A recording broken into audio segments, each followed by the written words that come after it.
Pinili kong makipagpayapaan pero hindi ko inakala kung sino ang kailangan kong patawarin. Ate Adit, gusto ko lang po sanang maglabas ng sama ng loob.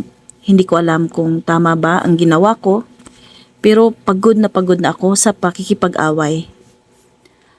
May isang babae na tawagin nating Mia. 11 taon na siyang kasal kay Joel. Sa unang mga taon ng kanilang pagsasama, maayos naman ang lahat. Pero nang magsimulang makialam ang pamilya ni Joel sa kanilang buhay, unti-unting nagbago ang relasyon nila. Palaging may sinasabi ang biyanan niya tungkol sa kanya. Hindi raw siya mahusay mag-asikaso ng asawa, hindi raw siya marunong humawak ng pera at kapag may problema sa pamilya, parang siya palagi ang napagbibintangan. Sa una, pinipilit ni Mia na manahimik. Pero habang tumatagal, naiipon ang sama ng loob niya. Hanggang isang araw, may malaking pagtatalo. Sa harap ng buong pamilya, sinabi ng biyanan niya, "Kung hindi dahil sa'yo, hindi magiging ganito ang anak ko." Hindi nakapagpigil si Mia, sumagot siya. At doon na nagsimula ang matinding away. Lumipas ang mga araw, hindi na siya bumabati sa mga biyanan niya. Kapag may family gathering, ayaw niyang pumunta. Kapag naririnig niya ang pangalan ng mga ito, sumasakit ang dibdib niya sa galit. Isang gabi, habang nagbabasa siya ng Biblia, nabasa niya ang sinabi sa Roma 12:18. Kung maaari, ayon sa inyong makakaya, makipamuhay kayong mapayapa sa lahat ng tao. Napaisip siya, kung maaari, ayon sa inyong makakaya. Hindi ibig sabihin na kailangan niyang hayaan ang ibang tao na apihin siya.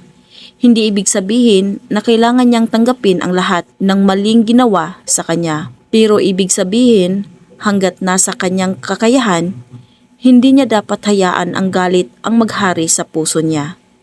Kaya nagdesisyon si Mia na makipagpayapaan, hindi dahil tama ang lahat ng ginawa sa kanya, kundi dahil ayaw na niyang dalhin ang bigat ng galit.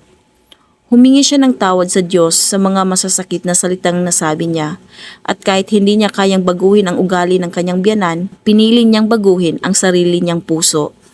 Makalipas ang ilang linggo, nagkaroon sila ng pagkakataong mag-usap. Sinabi ni Mia, "Hindi ko po sinasabing tama ang lahat ng nangyari, nasaktan din po ako, pero ayoko na pong mabuhay tayo sa puro galit at sama ng loob. Kung may nagawa po akong mali, humihingi po ako ng tawad." Tahimik ang lahat. Akala ni Mia siya lang ang may sama ng loob. Pero biglang nagsalita ang biyanan niya. "Anak, ako rin ang dapat humingi ng tawad sa iyo." Nalaman ni Mia na matagal nang may problema sa pamilya nila na hindi niya alam. Ang biyanan niya pala ay may matinding takot na mawala ang anak niya matapos ang isang malaking problema sa kanilang pamilya. Dahil doon, naging mapagduda at mapanumbat siya kay Mia. Hindi iyon naging dahilan para maging tama ang lahat ng ginawa niya.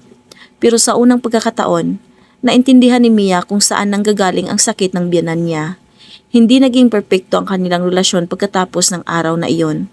Hindi biglang nawala ang lahat ng problema, pero nagsimula silang mag-usap ng mas maayos. Ang pinakamalaking pagbabago ay nangyari kay Mia. Nawala ang galit na matagal niyang kinikimkim. Doon niya naunawaan.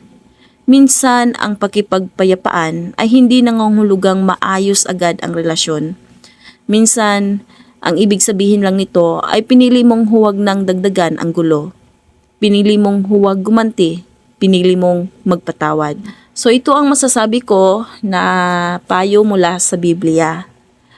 Kung may taong nakasakit sa iyo, tandaan ang sinabi sa Roma 12:18, kung maaari, ayon sa inyong makakaya, makipamuhay kayong mapayapa sa lahat ng tao. Pansinin ang salitang kung maaari. May mga pagkakataong ginagawa mo na ang iyong bahagi pero ayaw pa rin makipagpayapaan ng kabilang panig. Hindi mo kontrolado ang puso at kilos ng ibang tao.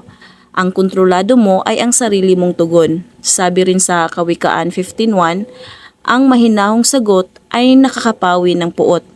Kaya bago tayo sumagot kapag galit tayo, huminga muna tayo, manalangin muna tayo, dahil minsan isang salitang bitawan natin sa galit ang maaaring pagsisihan natin habang buhay. At ayon sa Efeso 4:31-32, Alisin natin ang kapaitan, puot at galit, at maging mabait at mahabagin sa isa't isa na nagpapatawad gaya ng pagpapatawad sa atin ng Diyos. Pero tandaan din ha, ang pagpapatawad ay hindi nangangahulugan na kailangan mong manatili sa isang mapanganib o mapang-abusong sitwasyon.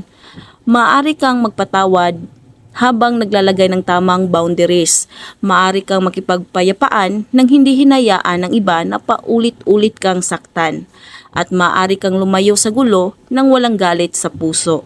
Dahil minsan ang tunay na kapayapaan ay hindi nanggagaling sa pagbabago ng ibang tao.